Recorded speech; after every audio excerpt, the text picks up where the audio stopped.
Assalamu alaikum everyone, Internchange right here. We're at the event in Waltham Stone talking about illuminating the darkness, and we're going to have the author, we're going to have a little quick interview, but you know, earlier he was just discussing about the book. He was talking about key points that why did he write it, and then after the incidents that happened to him which made him realize, you know, subhanAllah, this needs to be covered. So inshallah we're going to get into it right about now, so let's just grab the brother. Habeeb Akande, mashallah, you know, mashallah, is very knowledgeable brother. Inshallah, we're gonna get it down to business. Okay, bismillah. Assalamu alaikum. Wa alaikum assalam. You know, Habeeb Akande, mashallah, you're the author of Iluminating the Darkness, and basically what we've got going on is for Black History Month. We've got obviously, and what we have is an idea which is going to be Black History Month, the real story, because every time we hear about it, it's always based on the slavery and how people take certain individuals, Martin Luther King and so on, but because it's from Africa, they don't know, you know, Africa was Muslim. So what we're trying to come with is a Muslim narrative to that agenda, and obviously the book you wrote ties in with this. So I just had a couple of questions. One of them would be, what inspired you to write the book in the first place? You know. A number of things inspired me, but one of the main things is, like you mentioned, it's not really spoken about. When we talk about Black History Month, we always hear about great figures like Martin Luther King and even like Harriet Tubman and Rosa Parks and what have you, but we never really hear about great Black Muslims. Obviously being a Muslim and also being Black. I know that a lot of Black people have contributed not only to Islamic history, but world history. So I think when we hear about Black History Month, we need to hear about the figures from all sorts, so Christians, Jews and Muslims as well, because they contribute a lot to world history. And you see, you mentioned some incidents that happened to you in Egypt. I was just wondering, like, for the viewers, can you mention some other ones that maybe that, you know, I thought like inspired you? Some of the incidents that you came across that shocked you, Okay, that shocked me. The story of what time is it, where some Egyptians will say, what time is it, kam sa'a, in Arabic, but they'll say kam sa'a, kam sa'a. And when you look at your hand to see what time it is, they'll start laughing before you tell them what time it is. And after a while, I spoke to a few other people, they experienced the same thing, because I was baffled, like, why were they doing this? And the reason why they'll say this is because when they're asking what time is it, and then you look at your wrist, you're reminded, and you see your skin complexion, you're reminding yourself that you're Black, so they find this amusing. So that was one of the incidents, apart from, as well as others, which we can talk about. But don't get me wrong, I'm not saying all Egyptians are definitely, racist, exactly, there is an issue where people of a darker complexion or Black people are seen as somewhat inferior or ugly than other complexions, which I kind of wanted to talk about and address. And you see this book, did you compile it on your own? Because there's a lot of information, and I just thought, like, maybe you got to a group of different people. No. Alhamdulillah, I mean, it was all myself, obviously. MashaAllah. Tawfiq from Allah subhanahu wa ta'ala, but it was all myself. It was a lot of self-study, a lot of locking myself away in my bedroom and doing a lot of research and reading and going to libraries and no TV and no football for a number of years, about 3 years. But I was just very passionate about, because I knew this was an important topic and something that just speaking to people were interested in. But I couldn't really find a book that talks about a lot of these issues. So I wanted to kind of compile from a lot of the works of a lot of scholars, as well as in my own research, to kind of talk about issues that I know that I think people would be interested in. One thing that fascinated me, which kind of shocked me, is that you mentioned a bit about how it creeped into some certain scholars referencing certain things. Like, if you could just mention it, because that shocked me a lot. Wow, I didn't know, like... it did shock me as well when I read it. I remember the first time when I was in I think this was a high school, and I can't remember which particular scholar, but they were talking about black people are just naturally subservient, and I want them to be subservient. This was a great muhaddith, that's a hadith specialist, and also to commentate on the Quran as well. And then I noticed that he would narrate the Curse of Ham story and use that as justification to justify why Black people are naturally subservient to white people and Arabs, and why they are naturally inferior. And of course we know and the reason why it shocks me, because I know from Islam, racial equality Islam teaches, but even great scholars had this understanding, had some of these racist beliefs, and that's why when I kind of read things like that, that's why I kind of realised, okay, now I'm beginning to understand why some of the common people have got these perceptions about Black people. Because to me it was quite shocking, because I understand racism amongst non-Muslims, because from an Islamic perspective I'll say that they're ignorant, they don't know about the guidance of Islam.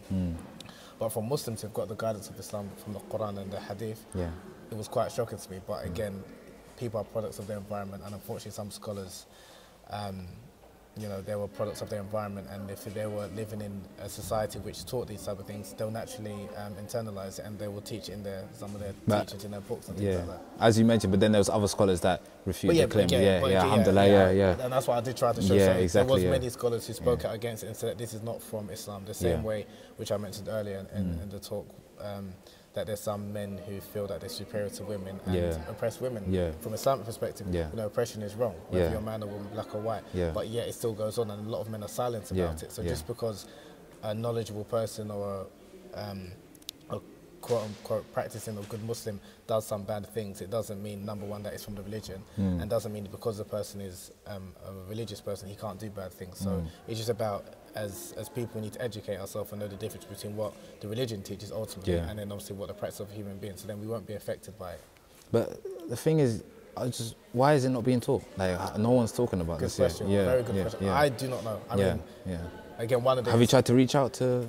Yes, I have. I mean, again, that's another one of the inspirations why I wanted to write this book, because I was waiting, like a lot of people, for scholars and da'is and knowledgeable people and things like that to talk about it, but no one was addressing it. But when I speak to individual people, they'll talk about this issue. But it's like we're all suffering silently. Silently, definitely. And again, we'll talk about a lot of issues that's going on in the Muslim community, but the race issue and the issue of colorism, which is discrimination amongst people within the same race, so like fair-skinned people discriminate against dark-skinned people, and dark-skinned people discriminate against fair-skinned people. Yeah, it's a lot, it's a big issue. It's a big issue in the Muslim community, but we don't want to talk about it. And we like to talk about the issues that's going on outside the Muslim community. But again, why it's not spoken about, I do not know. You see, it's not just for Africans or blacks, because then I think you tie it in with the Asians as well, how it mixed in. And the thing is, if you could explain, like, why is this that, like, you know, the Asians, like the brother said, the real challenge is when you want to marry their daughters. That's when the line is drawn. You're my brother, but then you want to marry my daughter. But I don't get how come the Asians here. Again, that's the issue of colorism. I mean, we're all brothers and sisters until it comes to, like one of my friends said, we're all brothers and sisters until it comes to money and marriage. So when it comes to let's do business together, we're brothers, but we're not that type of brothers. When it comes to marriage, we're brothers, but you're not the type of brother I want. So it's a form of hypocrisy, if I'm honest. I mean, and again, that's something, the way I see it, especially as Muslims, we've got no excuse because we've got the guidance from Allah subhanahu wa ta'ala. So I find it quite astonishing that Muslims have got some of these, they hold some of these beliefs, but it's upon us that to do as much as we can to try and educate people, because some people are not aware of it, and they've been brought up with some of these beliefs that it's just it's in their subconsciousness. So it's a thing of, we need to obviously educate people and give examples, because if I were to just say, even in compiling the book, that there's some Muslims who've done bad things in history, and not really gave examples or names, people would have not really paid took too much notice of it. But by giving names of certain scholars that are well respected, and talking about some of the things unfortunately they've said, then people are quite alarmed by it, because they're like, well, I never knew such and such a person could say that. And I'm not trying to disparage the scholars, I'm just trying to let people know that people are products of their environment. And this if it can happen to people who are very knowledgeable and who are very pious, it can happen to anyone. Because a lot of times we like to say it's only ignorant people that have got these beliefs or hold these kind of views, which is incorrect. Just a quick change. So what's your view on Nation of Islam then? What is my view on that? May Allah guide them to Islam. That's my view. May Allah guide them to Islam. Okay, inshallah. And as for those who are on this, because like you said earlier, you don't want to give this view that this is just like some black supremacy kind of book. Exactly. I mean, even that's probably a continuation from your previous question. What's my view on Nation of Islam? I mean, it's obviously from an Islamic point of view, from a theological point of view, what they're teaching about black supremacy is not in conformity with the teaching of Islam. So I do not accept it, but I can understand where the issue where they came from, and what they're trying to do, and there is a lot of good in what they're doing. But in terms of, from a theological point of view, I don't agree with white supremacy, nor do I agree with black supremacy. But I can understand how it came about, but it doesn't make it right. But inshallah, Allah, they're doing some good and they're helping the black community. And I just pray that Allah guides them to Islam, because ultimately real success comes from our perspective, from Islam. At the moment, is a lot of, like, I could say, like, identity crisis at the moment. You know, especially for not just blacks, but Muslims in general, you know, Yes. from their country, but then they want to be Muslims, and you know, like what could this book like provide for them, inshallah, you know? Hopefully to motivate and inspire people that, Definitely. especially people, you know, black people, people of African descent, like North Africans or Berbers, or even dark-skinned people like Asians, even fair-skinned Asians, just to inspire them that they can be successful not only in this world but ultimately in the hereafter, inshallah, and to achieve great things. Because, and we do need to see role models. If you're, I mean, this might be quite not controversial to say, but even when we're seeing black Muslims,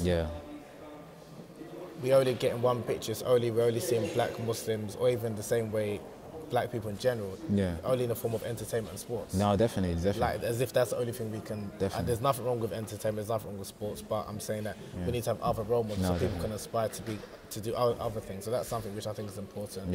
So even black people themselves, when they're thinking about doing something and they want to be successful, they don't only tie it to being an entertainer or a sports person. Because I think so we need to see more role models, more black people in business as well. Definitely. Because at the end of the day, money is power. And not to say that, of course, ultimately, all power is from Allah subhanahu wa ta'ala, la hawla wa la quwwata illa billah, we know that. But at the same time, money is important. And one of the things that, even from an Islamic perspective, people forget is the Prophet sallallahu alaihi wasallam, the first thing he did when he went to Medina, after he set up, after he established the masjid, the first thing he asked people is, where is the marketplace? And the people, the Muslims said at the time that they told him where it was and said the Jews own it. Then he said that we have to have our own marketplace. You need to be financially self-sufficient, and it's something that, unfortunately, with a lot of, I think, black people or people that's disadvantaged because we've got no financial power. That's why we do certain things to appease other people, because you don't bite the hand that feeds you. So I think it's about being proactive, and I'm not saying we should just have black business and black owned. No, but have teaching young black boys the importance of business and being ambitious and trying to make your own money, and of course in a halal way, and obviously teach them education so they have self-belief and they can achieve great things. I think that's very important, because we don't see enough of that within the Muslim community and the black community as a whole.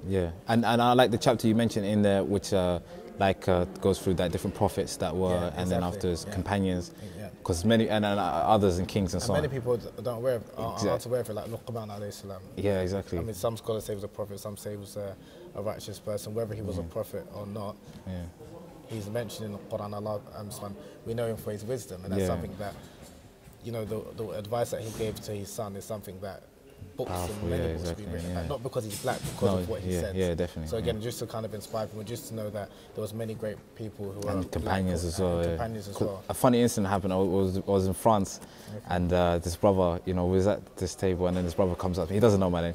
He goes, "Oh, mashallah, Bilal." And I was like, I didn't take it as offensive, but I understand where it's coming from. But it was just like, you know, I understand what you meant. Education, because some people, they think that the only companion was Bilal. Subhanallah. It's just about educating people to know there was other companions who were black, and there was obviously even companions who were white as well. So, as a community, Muslim community going forward, what is the solution you would say, like, as a Muslim community, to get this disease out from our hearts? The disease of racism? This which is hidden. Education, and to be quite courageous in the sense where you can be educated, you know something's wrong, but you don't do anything about it. So you have to be quite courageous and know that, inshallah, if you want to do something positive or do something that inshallah is pleasing to Allah subhanahu wa ta'ala, He's going to test you. And that's something that you need to mentally prepare yourself. So once you know that Allah subhanahu wa ta'ala is going to test you, inshallah, the trials and tribulations that you face, you just see it as a challenge, and something that you need to overcome, not as something that, I can't do so, I can't do that. Because a lot of, and again, that's an identical crisis, not only amongst black people, but Muslims in general. So we need to be quite courageous and read about the people of the past and see what they went through. Because when you compare, even though yes, we're in a bad state, when you look at it, when you read history, it was much worse. And we still overcome and achieve great things. So that's why I think history is important to learn from it, but then also to inspire us that if they went through all of this and they were human beings like us, we can achieve some form of greatness, inshallah, in this world and the next, inshallah. Alhamdulillah. I think we'll wrap it on that, Prophet, then, inshallah. Jazakallah khair, inshallah. Assalamu alaikum, brother.